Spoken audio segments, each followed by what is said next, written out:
I'm just so pleased to have you here today. I really appreciate you taking the time, and I hope that I can impart some really good knowledge to you today and give you a little perspective and things to think about in your life that will hopefully improve the outcome of your life. So I'm going to be talking about how to develop mental toughness, emotional resilience, and a never quit mentality.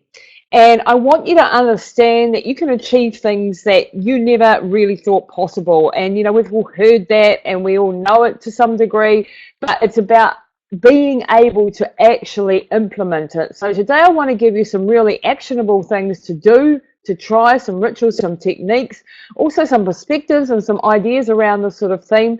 And at the end, I'm going to make sure you stick around because I've got some bonus for you at the end, and going to talk to you a little bit how you could work with me if you wanted to delve a little bit deeper into those sorts of themes. Okay, so I want to give you a little bit of background about myself for starters. So I am a professional endurance athlete, and I've been competing all around the world in the world's toughest endurance events for the last 25 years, leading and participating in expeditions and running in ultra marathon races. I have written 2 international best-selling books, Running Hot and Running to Extremes, that sort of chronicle my adventures.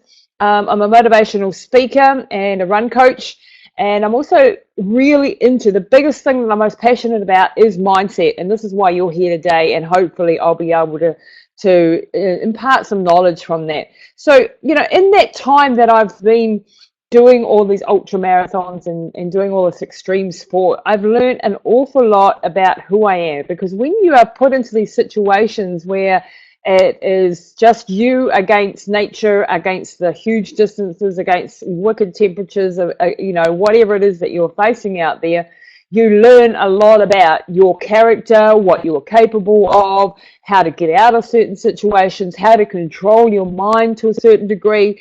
And these are skill sets that I have found I can actually apply them in other world parts of my life and other my business situations, my personal relationships. And it's really hard won experience that I want to really be able to share with you today. So just to give you a little bit of a background, I've done over 70,000 kilometers in my career, which is the equivalent of running around the world 3 times. I've run over 2,000 kilometers in the Sahara, done the Moroccan Sahara twice, the Tunisian, the Arabian Desert, the Libyan Desert, Niger, Jordan, the Gobi Desert, Death Valley in the USA a couple of times, different parts of the outback of Australia, the Indian Himalayas, as well as the Nepalese Himalayas. And in all that time, I've really had some really massive high highs and some incredibly deep, dark lows. And the funny thing about my story is that I'm so untalented as a runner. I have no special abilities. I have no speed. I have I'm no Usain Bolt. I'm no Paula Radcliffe. But what I did have was a determined mindset, a mindset that would fight through whatever obstacles came my way. And that is what I really want to be able to share and teach with you today. So thanks for letting me indulge you and telling you a little bit about what I am. I've also run 5 different companies. I'm a serial entrepreneur. I have different companies in diverse areas, from jewelry through to hyperbaric oxygen therapy, through to speaking, through to I've done lots of documentary production, speaking, author, obviously. And I have a wide range of experience in business as well, some successful, some completely not successful, but all part of the rich tapestry there of experiences that I have to bring to the table today that I really hope can benefit you as well. Right, so that's me in a nutshell, in a 5-minute wrap up. So what I'm going to teach today is around mental toughness. It's around emotional resilience, focus, motivation, and discipline, okay? So mental toughness, what is mental toughness? Well, mental toughness for me is defined as the ability to overcome obstacles, setbacks, adversity, and turn it to your advantage and to keep going despite the odds, despite whatever happens to you. When I say mental toughness, I don't mean being macho. I don't mean physical toughness. I mean being able to push through barriers. I mean being able to step beyond what people expect that you'll be able to do, or what you even expect of yourself. This is what mental toughness is. And hand in hand with mental toughness goes emotional resilience. Now, well, when I talk about emotional resilience, I'm talking about your ability to stand back up when you've been knocked down. You know, this life can be brutal. It can be rough. If you live long enough, some crap's going to hit the fan somewhere and you're going to get a knock in life, whether it's in your relationships, whether it's losing a loved one, whether it's in your career, setbacks, whatever it is, financial, personal. We are all going to have stuff come at us. Now, if we haven't learned to deal with failure, if we haven't learned to deal with setbacks, if we haven't learned to overcome obstacles and have an attitude to get around these problems and to deal with them, then we're not going to go very far in life, and we're going to be broken very quickly, and we're going to be in pain, and we're going to be suffering more than we need to. Now, emotional resilience is, experiencing all these things, but not staying down when you are knocked down. It's not staying down. It's getting back up. It's having a good cry. It's grieving. It's doing whatever you need to do, but it's standing back up again and going again. Because the winner in life, and this is what this whole webinar is about, is the person who can stand back up again, who can fight on. And it doesn't matter how many times you get knocked down, it's how many times you stand up. We've all heard that saying before, and it is so true. And that's what I mean by emotional resilience. And emotional maturity is a part of that, and understanding yourself, self-awareness, all of that sort of good stuff. And then we want to look at a little bit at how to keep your focus when you have big goals that you have ahead of you, how to keep your motivation alive, and how to tap into the discipline to be able to overcome and to keep going when it gets real grind, okay? So that's a bit of a tall order in the next 40-odd minutes, but I hope that I'll be able to at least share a part of this. Now, I've prepared a presentation, a slideshow presentation, but I'm not very good at being on script, so do excuse me if I go a little bit off script.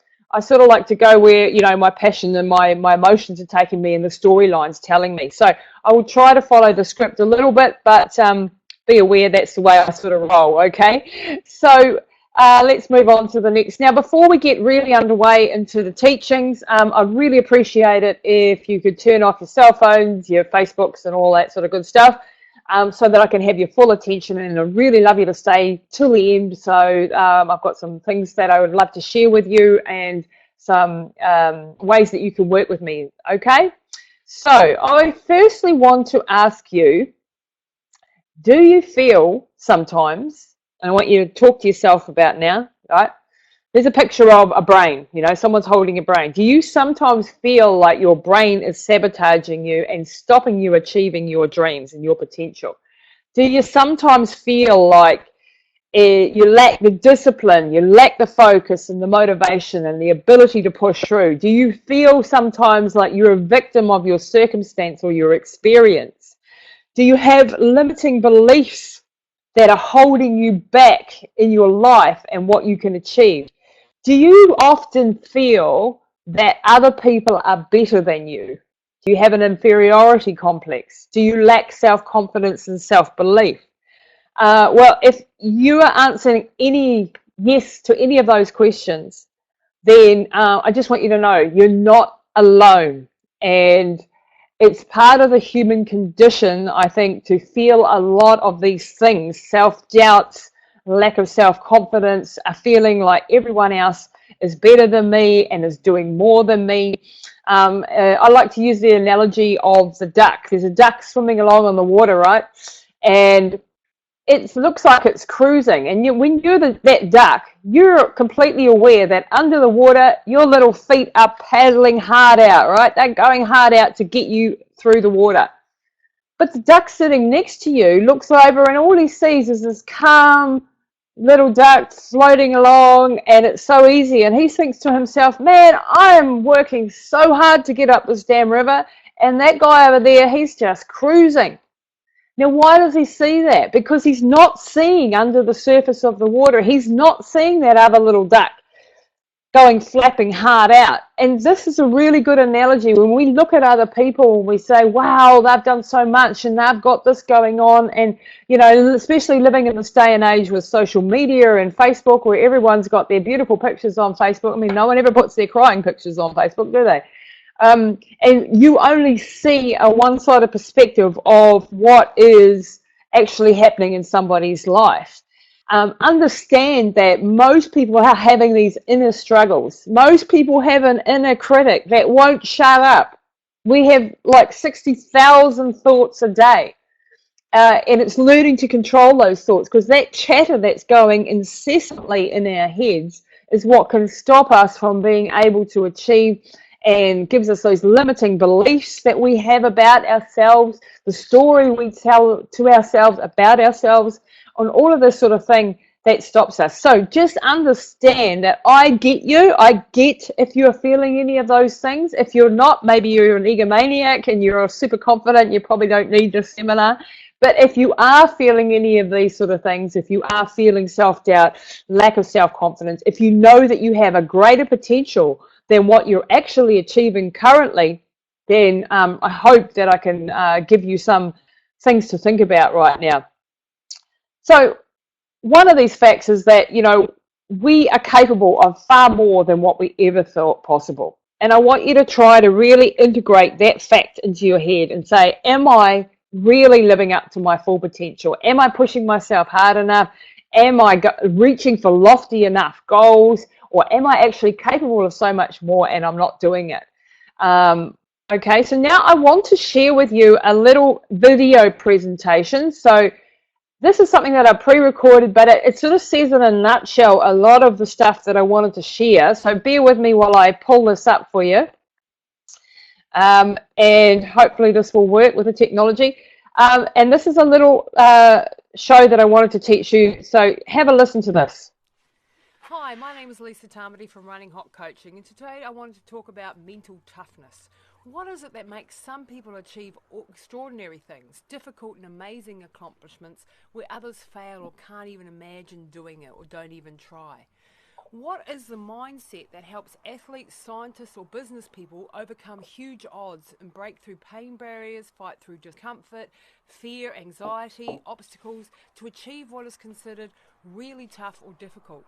Now, I've always been fascinated by people who can push themselves beyond perceived limitations, if you like, who are mentally strong enough to keep going, for example, through an ultra marathon, a military selection course, or to pursue perhaps the knowledge and understanding of an extremely difficult and complex intellectual challenge, or to succeed in pushing through barriers in business, or to do what others can't and to achieve great things.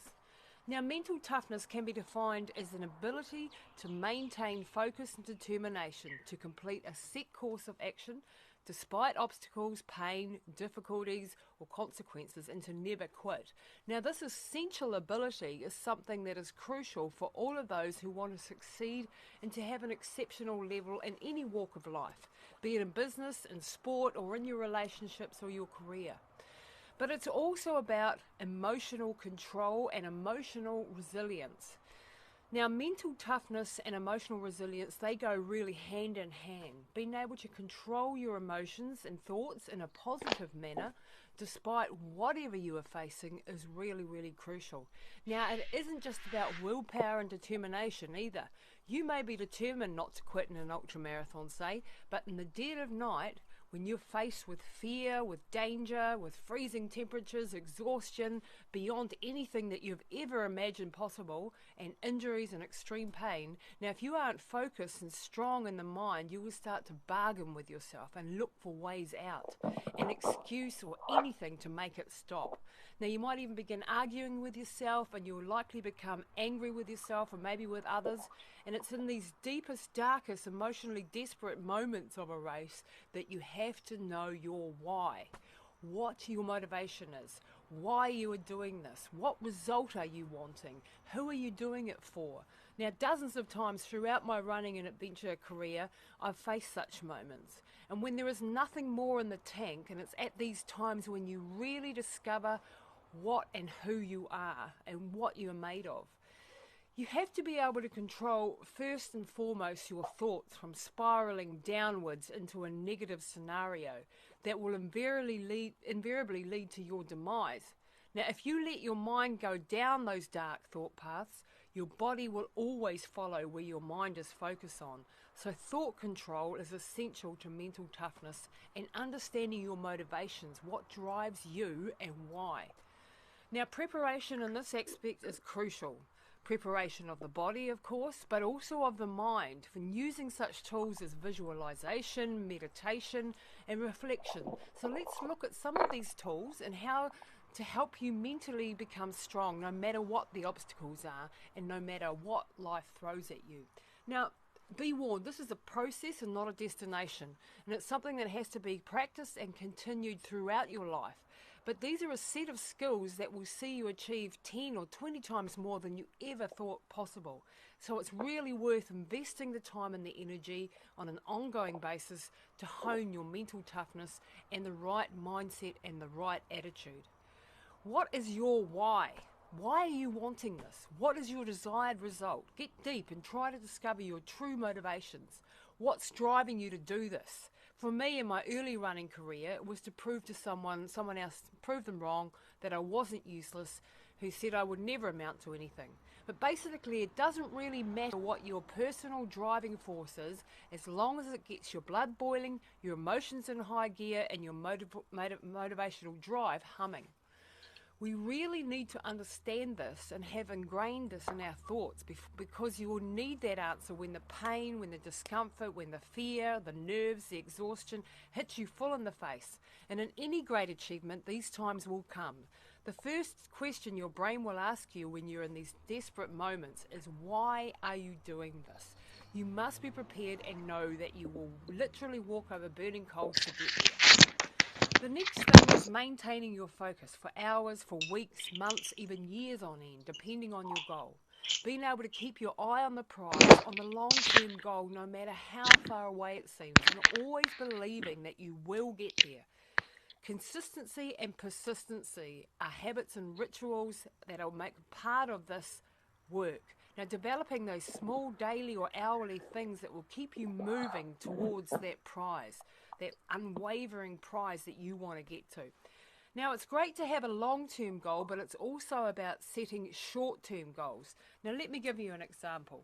When I ran through Death Valley, the hottest desert on earth, and I was facing 217 kilometres with temperatures above 50 degrees, and we had lots of mountains to conquer and a very short time to do it in. And when things got tough, I would pull my focus into the next 5 or 10 minutes or some imaginary goal not far away. I wasn't ever thinking about the finish line on it being over, as this would blow my mind and make me feel overwhelmed and weak and desperate. Instead, I would think of some small little goal that might be just a little stretch in 5 minutes time, or the top of this hill. If I can keep going for another 2 kilometres, I'll get something to eat, something to keep you going. Whatever I could use to get through that moment of pain, through that crisis point, and to not give up. Something achievable, so you're breaking it down into bite-sized chunks that you can cope with. Now, invariably in such races, it's in the night that the worst time hits. As your spirit's at a low point, your body just wants to sleep and you want to give up. You're exhausted from a day or even 2 days of battling through an interminable distance. And symbolically, this is the same for any difficult undertaking. So let's use this as a metaphor. Just don't give up in the night, if at all possible. If you can see your way to daybreak, your spirit will rise again and your body clock will wake up, and you'll be amazed at just how much further you can go and how much better you will feel if you can just get through that night. The next thing I wanted to talk about is to cut the negative thoughts that whirl through your brain. Cut them off at the pass. Your thoughts drive your emotions, and your emotions, either positive or negative, will influence your decisions and your actions. Now, if you replace negative thoughts, even in your everyday life, with positive ones, you will strengthen your resilience. Now, catch yourself where you're thinking negatively. Oh, I'll never be good at this or that, or oh, what's the point, and why shouldn't I do this? And stop it and correct it. This is a case of repetition. You have to do it often, and if you think it isn't working, it will subtly change the way your brain works if you can just keep going at stopping those negative thoughts and stop them hounding you. So don't focus on negative thoughts.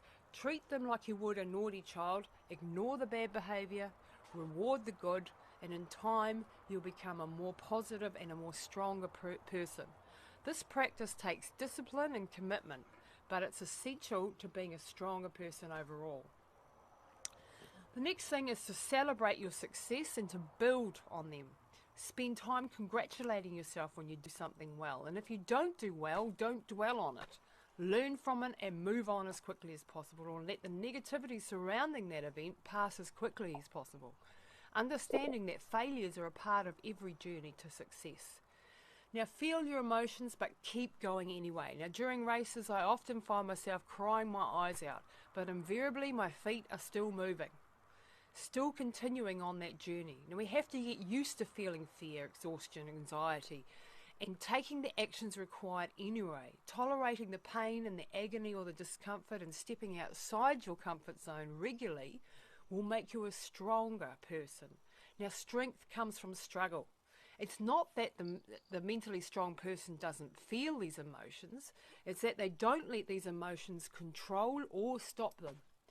Bounce back when you fail. See it as a stepping stone on the longer road to success, using the lessons learned to help you. Now, being mentally tough will see you succeed more in life. Having a psychological edge is crucial, but it's an ongoing process of the mind, awareness of the body, awareness of thought control, focusing and understanding your why.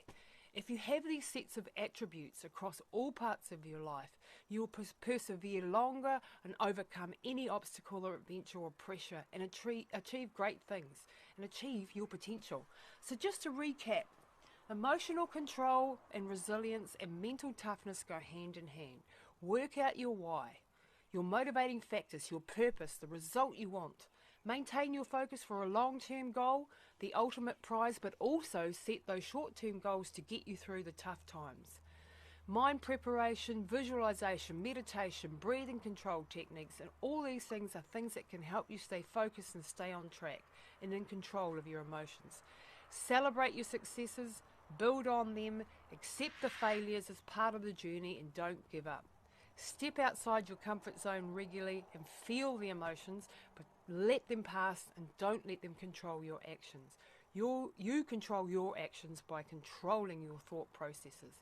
Now, I wish you really all very well in your journey to mental toughness and reaching your full potential. So that's it. Thank you for that. And, hi, I'm back again. I hope that was of a little bit of benefit to you. Now, I wanted to sort of bring to the fore a couple of the lessons that I talked about there, and just to concentrate on them for starters. Now, the first one is make working hard and smart your life's philosophy. I'm going to give you an example here of someone who's sick, and I've been facing a health journey this year, and it's been a hell of a struggle. Now, when people, for example, have something like I had, and they had a health journey to go through, you want to go to the doctor, right? And you want the doctor to give you a pill and make it all go away. And if you walk out of the doctor's office without that prescription, you're like, what the heck was that for then? It doesn't work like that. And if you want to get through anything, there is no shortcuts to hard work. There is no shortcuts in anything in life. There are ways to do things efficiently, and you can learn from the best people. But if you have the attitude that I'm prepared to go the distance to get there, I'm prepared to put in the hard work that it will take. If we have this attitude, there's going to be that little pill, that little silver bullet that will come along and help me through this challenge. We have an attitude that won't see us get through it, because, and I've seen it especially in things like a health journey. Like, for example, with my situation, the doctor said you have to have an operation. There's no way around it. I had these tumors. And I looked at the situation and went, no, there's a reason why this has happened. I want to understand why this has happened. So I spent the next 6 months researching, contacting the best doctors, the best scientists, Googling everything I could possibly do, reading everything, going on supplements, having tests, etc., going from one doctor to the other, rather than taking the easy way out. or the so-called easy way out of having this quick operation, whip it all out, and she'll be right. The outcome of all of that was, and there was reasons why I didn't want to have this operation, because there would be implications for this. And without going into my personal story, the outcome of this was I took the long route, I took the harder route, but at the end of the day, I have achieved, I'm healthy again, and I didn't have to have that operation. And I did it without, having to cut open my body and have all that sort of horrible trauma. Another situation with my mum, who I'm going to discuss again a little bit later, who's had an aneurysm, and she was left severely disabled. And she understands the need for daily grind, hard work in order to come back. And so many people are not willing to do the hard work in order to get there. But they will complain that I'm not improving, I'm not getting better, or I haven't achieved this promotion, or I haven't achieved this career goal that I thought I would. We can't be just waiting for handouts. We have to do today what is within our control. If you find a situation or a challenge that you have, and you can look at it and go, all right, I don't know how I'm going to make this happen, but I know the outcome I want to do. Don't focus on the how, focus on the why. Focus on why you want it, because the how will happen. And if you're prepared to go through that because you understand your why, like I talked about in the video, if you understand your motivation, then you'll be prepared to put the work in. Now, when I'm going through, going to do an ultra marathon, and I've got a huge challenge set before me, I have these discussions with myself about what I'm prepared to go through in order to achieve this goal. And I only ever succeeded in times when I really knew that I was prepared to walk over burning coals to get there. I was prepared to do whatever it took to get there. And you can take this to the extreme, which I don't advise, but where you can actually end up killing yourself in the process. We don't want to go that far, but we do want to understand that it will take work and being prepared for that work. So if you have an attitude at anything that you want to undertake, look at the desired result. And even if you don't understand the how, look at the why, what your motivation is, and then set about doing what you can do today to get towards that goal. What is within your control? What can I do? When I was faced with my situation, I could go and research. I could have the best resource on the planet, Google. I could go and approach these doctors. I could get supplements. I could have these tests. Those were the things that I control. And yes, it could have all been for a waste of time, and it might have had the same effect. But if you have that attitude as I'm going to take the long way, I'm going to do this properly, I'm going to work hard, then you will achieve so much more. The next thing that I wanted to talk and that was discussed there is positive self-talk and feeding the lion of courage and starving the snake of negativity. And by this, I mean we have two sides in our brain, okay? Our brain has this positive, strong, it's like the angel and the demon, if you like. And I have this so often when I'm doing an ultra marathon and you're 3/4 of the way in the race, you're absolutely toast, you're absolutely exhausted, and this negative voice is starting to get louder and louder and stronger, and it's telling you you can't do it, or why don't you stop and just sit down and relax, and who cares if you don't make it, and you start bargaining with yourself, and all of this sort of negative talk starts going. And on the other side, you've got this angel, if you like, or this positive influence, this little voice that's going, you can do it, keep fighting, don't give up, and we're going to achieve this, and so on. Now, if you can listen to that positive self-talk and ignore that negativity coming from that snake, on the, if you want to look at a biblical analogy, the snake in the Garden of Eden telling Eve to eat the apple, if you can ignore that voice and feed that lion of courage, and it will get stronger the more you do this. Now, positive self-talk is a daily grind, people. This is something that you have to do all the time. You have to catch yourself. I want you to do this exercise throughout the day, 5 to 6 times a day. Just check in with yourself. Where are your thoughts right now? Are they spiraling in a downward pattern of negativity? Are you moaning about every damn thing? Are you complaining about everything? Or are you in a place of positivity. I'm going forward. I've got this mission on. I've got that mission to do, and full of positivity. If you feel yourself starting to spiral into these negative thoughts, I mean, I have this on a daily basis. I know, we all know this brain that tells us all this negative crap. We have to stop those thoughts on a ritualistic, habitual basis. Every time they happen, cut them off at the knees. And when you repeat this process again and again and again, that's when you strengthen your mental resolve, your mental determination, your mental toughness. So this positive self-talk is a really important thing. If you're telling yourself you're useless, if you're telling yourself you're never going to achieve this, if you're telling yourself, well, you failed at this when you were 10 years old, so why would you succeed now? All of this silly stuff.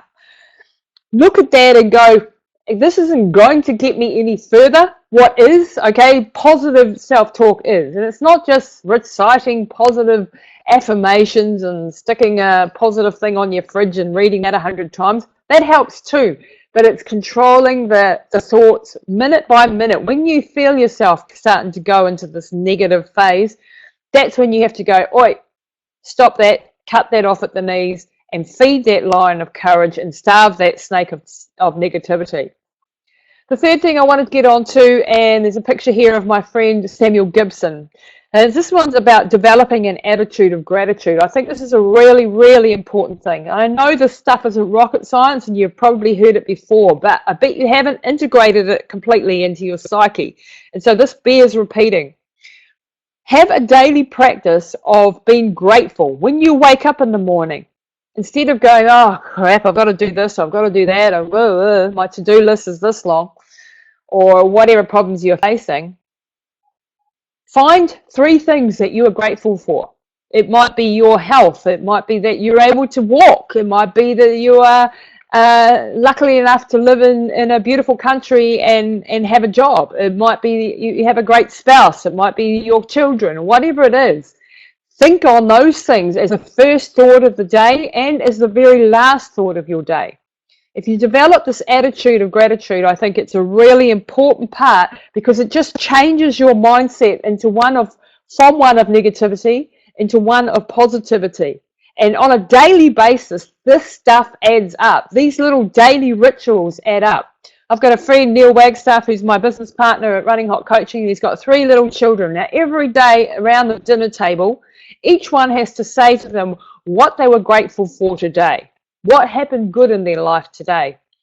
And I think instilling this in our children and our young people, but also us as adults, it's really, really important thing. Now, the man in this picture, Samuel Gibson, personified this. Now, Samuel was born with osteogenesis imperfecta, or brittle bones disease. And unfortunately, Samuel died last year in a tragic accident while he was training for an expedition that we were undertaking. He fell out of a wheelchair during a half marathon and hit his head, and because of his brittle bones disease, he didn't recover and he passed on and he left us. But Samuel was a person that, despite his severe disabilities, the fact that he'd grown up and he was only 3 foot tall, he was the smallest man you'd ever met, he was confined to a wheelchair, but he had the biggest heart. He had the soul and mind of a warrior, of a giant. And he said to me one day, you know, I am the luckiest boy on earth. And I said, but how can you think that? You know, you're in a wheelchair, you've got all these disabilities. And he said, because I was born in New Zealand in the 20th century or 21st century, where I've had all this technology available to me. I was born into a loving family. In other words, he concentrated on the things that he could be grateful for instead of focusing on the things he couldn't do. Focusing on what you can do and not what you can't do develops this attitude of gratitude. And Samuel went on to have a fantastic life. He became a husband, a father. He had 2 beautiful little girls. He was married to a wonderful nurse. He was a CEO of a country, CFO of a company. He was an inventor.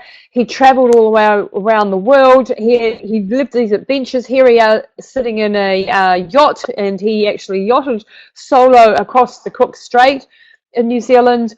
And we were actually training at the time of his death to do a 333-kilometer race that we wanted to run. I was going to be running it along with a couple of friends, and Samuel was going to be rolling alongside us in his wheelchair. And he was undertaking this mission, and he was training for that mission. Unfortunately, it happened, but Samuel left a huge mark on all of our lives, and I want you to integrate, and he's one of the people that I have, I'm going to be talking about my course that I have. He's one of the teachers on that course. So that's the developing an attitude of gratitude. The next thing I think is to talk about is being an eternal student. You know, like when we finish school, a lot of us become lazy in our willingness to study, to learn, to always, to always having to be the student. But I tell you, if you can be a student your entire life, you will keep your brain stimulated, you will learn new things, you will achieve so much more in life if you have this attitude that I'm an eternal student. If you get to the top of your game in your career and your sport or whatever and go, well, I know it all now. I'm the master of my sport. I'm the master of my career. I've got it all sussed. If you have that attitude, you're never going to grow and develop. Your limitations will be set. Your horizons will shrink, and you'll be set. If you have an attitude of wanting to learn and seeking out good teachers and good mentors and being humble enough to sit at the feet of great teachers and learn from them always. There is some area that you should be studying in continually. Whether it's in the formal education setting or whether it's just your own education is beside the point. It's really all about being knowledgeable, a person who searches for knowledge and understanding and wisdom. If you have that attitude, you'll go through life still curious, still fresh, not so cynical, and all of these positive things that come when you learn and you step outside your comfort zone. The next thing I wanted to talk about is resilience, and this is the most important trait for success in business. Now, I'm going to tell you a little bit of a story about me. In my early 20s, I was in a very abusive relationship where my self-esteem was at rock bottom. I was told all the time that I was hopeless, and this actually culminated after 5 years with this person who just had issues of his own. I'm not trying to say anything negative here, but what I am trying to say is I went through this period of my life of severe depression, of having a nervous breakdown, of being physically and mentally at rock bottom. And I had no self-confidence. I didn't know who the heck I was. And it actually came to a deep point when I crossed the Libyan desert, which was a 250-kilometer crossing across this military barred zone. And it was an expedition. 4 of us were in this expedition. And my partner, the one that always used to put me down, in the middle of this expedition, when it was in absolute dire straits, we only had 2 liters of water a day. We had 35-kilo backpacks. We were in dire straits as far as physical challenges went. And he decided on day 4 to have a domestic with me and to leave and to abandon me in that situation. And this was the lowest point of my life, basically. I was in really emotional wreck. And I had to, in that situation, pull myself together enough not to be a burden to the other 2 guys. When my partner disappeared over the sand dunes in this 40-degree heat with not enough water to survive, I didn't know whether he would get through. I didn't know whether I would get through, but I had to learn to compartmentalize the situation and not deal with the emotional stuff I was going to be going through in the breakup of my relationship, because I had to concentrate on survival. And when he disappeared, I decided that I was going to do everything I could to keep my emotions together, to keep myself under control in order to get through the situation and to help these other guys out through. And we did. We made it through. It took us 7 days. We were severely dehydrated. It took my body 2 years to recover from the severe implications of a dehydration. My kidneys were damaged. I had all the nerves in my shoulders and my back were dead. It took a long, long time to recover. And after this event and this expedition and the breakup of the relationship, I was at the worst point in my life. I was physically absolutely depleted, and I was mentally at rock bottom. And what got me out of it was a really stubborn resilience and developing techniques that would help me climb out of the morass. Now, it took a long time to get out of this, but I understand what it's like to go through hell. I know what it's like to be on the ground, broken and crying in bits.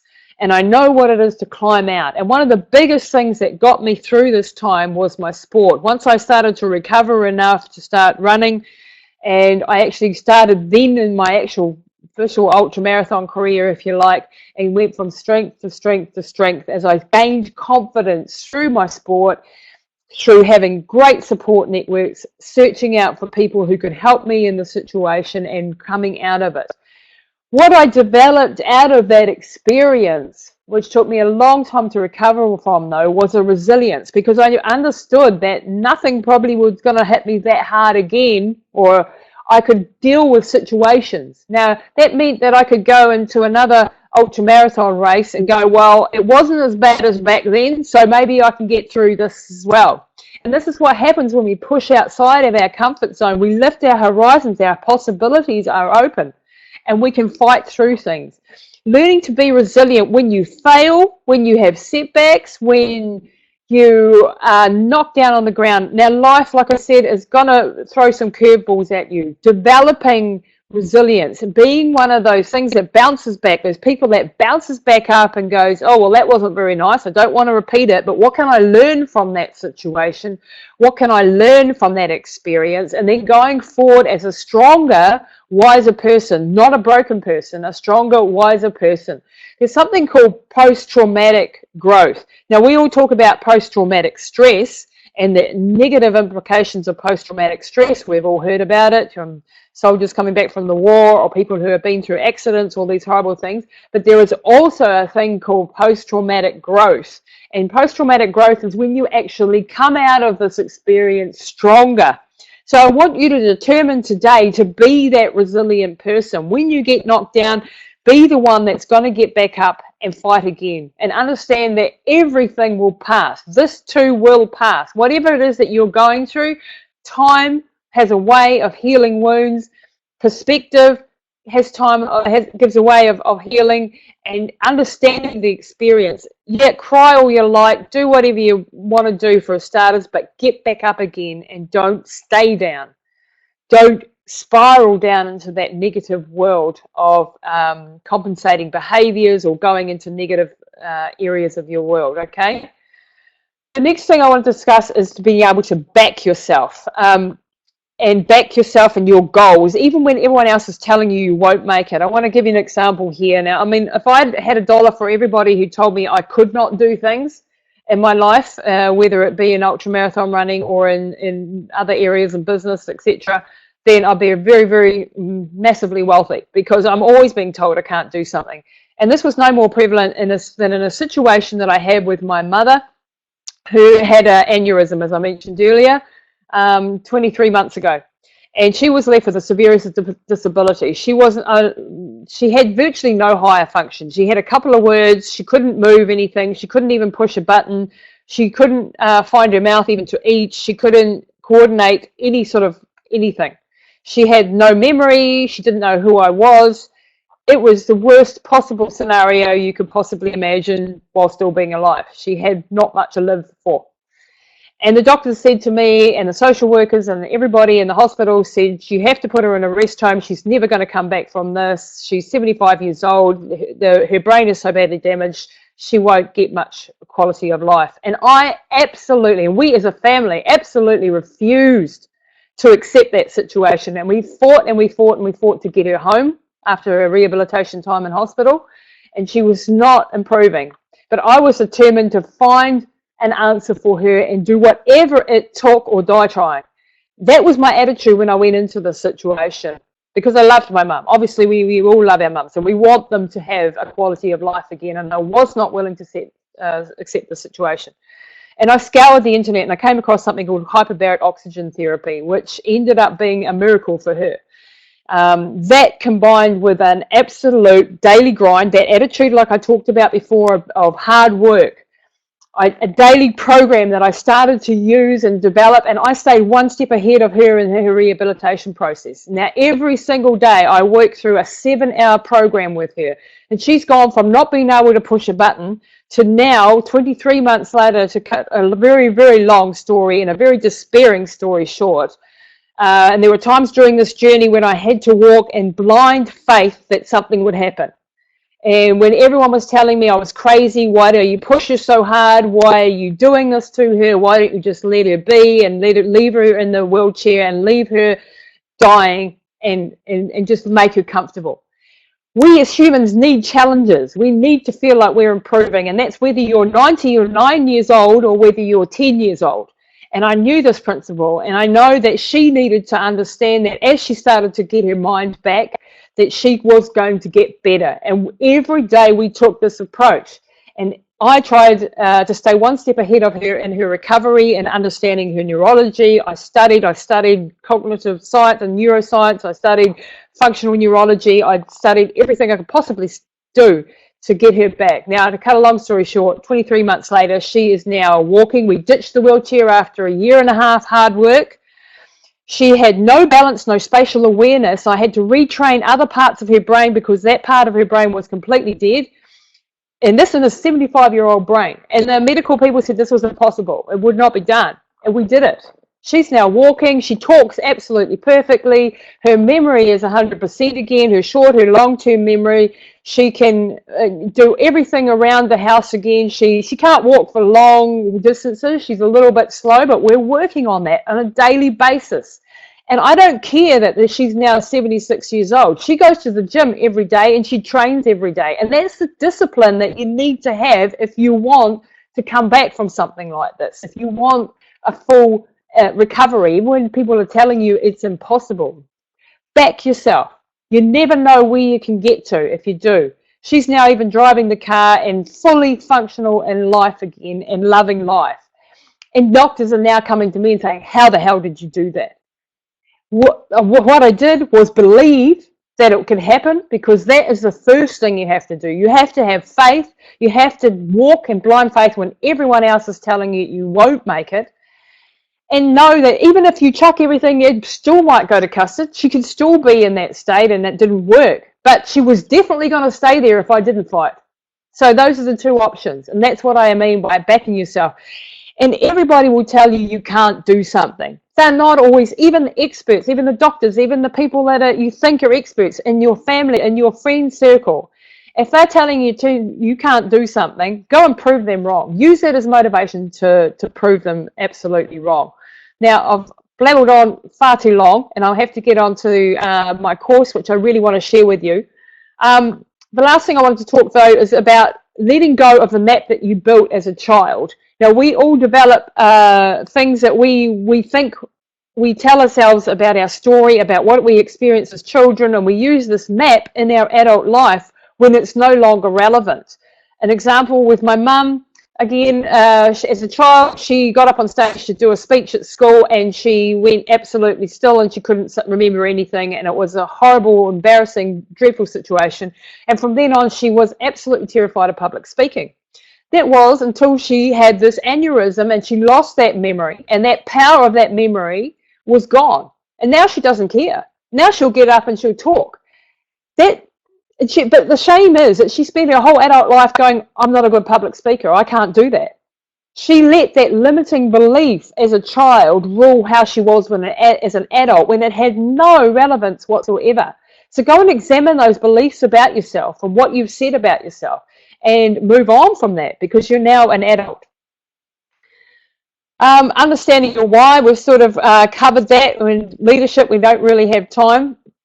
What I wanted to get on to now is that if you've enjoyed this seminar today, if you've got value out of what I've talked to you about, and you'd like to work with me on these sort of subjects, I'd love you to join me on my Path of an Athlete e-course. Now, this is a course that is all about the stuff that I've been talking about. And it is something that I'm really, really proud of. I think it's going to change people's lives, or it has already changed a lot of people's lives, and the people that have done it. and it will help you develop more focus. It will help you develop that never quit mentality, that winner's mindset that you so want to achieve. You'll learn to control your physiology, like actual physical stuff, like how do you control your nerves, how do you overcome fears. You learn about daily rituals and mindset you need to succeed in your life. You'll go in depth into more of the stuff that I've talked about here today. So I wanted to explain to you today the what and the why, but this course really teaches you the how on a practical basis, and you'll be able to take away some great things. Now, the amazing thing with this course is that you not only get all that, but you also get to learn from world-leading experts, world record holders, top business people, amazing sports people, and these are people that I've gathered together to actually add to this course. And the first one of those I wanted to talk about is Sir John Kirwan, who we all know is an amazing All Black and mental health advocate. He shares his story and he shares his insights during this course. The next person is Pat Farmer, who is a world record holder. He's the man who ran from the North Pole to the South Pole, can you believe it, in 10 months. He's run all around the circumference of Australia, across America, across India, across, I don't know, he's been everywhere and done everything. He's an author, he's a documentary maker, he's been in Parliament. He's an incredible person and an amazing man to learn from. And you get to learn from this extreme athlete as well. We've also got Naresh Kumar, who was born into extreme poverty in India, and he shares how he overcame that extreme poverty through his massively hard work, how he became a software engineer, how he then ended up in Silicon Valley making huge money, how he chucked it all then to become a free-footed adventurer and the life that he's led since then. An incredible man. We also hear from Samuel Gibson, who I mentioned earlier, and you can't help but be humbled by this man. He's incredible. He's such a tragedy that he's left us, but you have the ability to be able to learn from him still. Mark Ingalls, a lot of you will know, double leg amputee, the first man to climb Everest without any legs, a silver medalist at the Paralympics, businessman and author. He shares his insights. So we have some wonderful people on this course. Now, the Path of an Athlete course, if you decide to join up with me, and it's really good value, there's two courses that I offer. They're the same course, but one has a component where I do one-on-one consultations with you and help you work through your challenges, and one is where you just do the online course. Now, this is not a boring course. This is going to be a rollicking adventure of a course where you'll get to listen to my documentaries, listen to all these people. It's not your boring schoolroom stuff, okay? But this is how you will look if you join up on the course and your class curriculum, and how you get to access this in different modules, and you can work through this at your own pace. You'll have lifetime access to it. You can repeat the lessons that you like and want to have, and you can have email support from me. And if you have the first course, which has got the consultations in it, you'll have me as your teacher and guide through that process as well for a couple of sessions.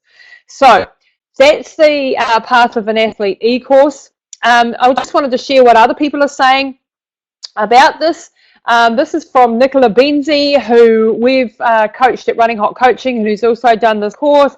And she has gone in that time from running a half marathon up to a 100-miler.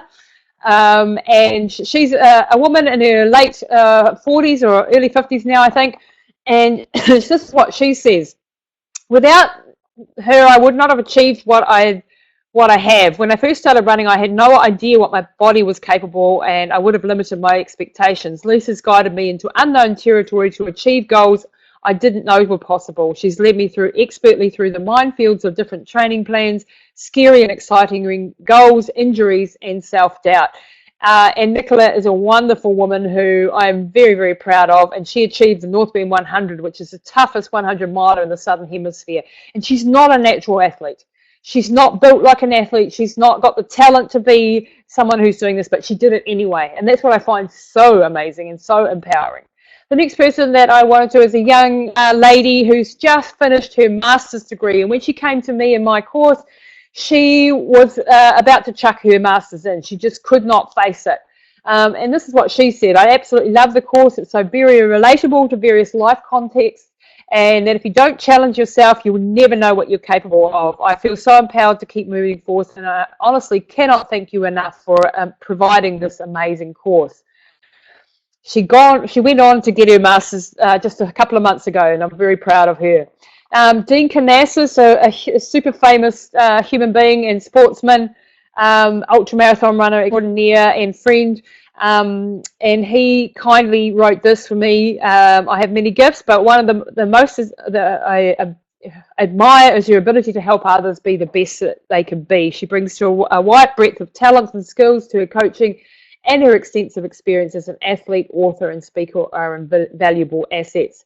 So that's from Dean Canassis, which is very, very kind. So in the course, you're going to be learning all of these sorts of things. How to do goal setting, how to visualization, rituals and habits, tools, and how to work through all these perspectives.